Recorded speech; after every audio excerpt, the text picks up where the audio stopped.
I got one for you. A lot of the times when I'm negotiating something like a service, let me give you an example. I've got this driveway where I've got two mobile homes, and I don't really make a whole lot of money on the mobile homes because they're low income, the rents are really low, and the expenses they're not very high, but they're still expenses, right?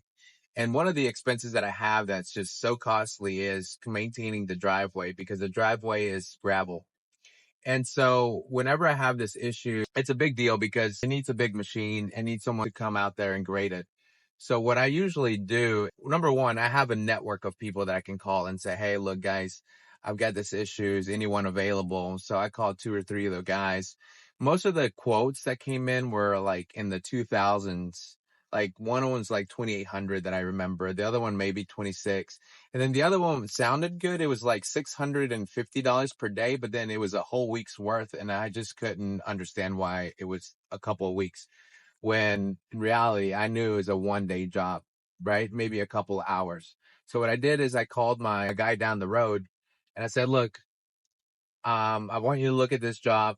While he was there, I explained to him that I made maybe about $700 a month on each rental. And so I couldn't really pay 2,000 bucks. I was like, could you help me out? Is there a fix for this that you could do?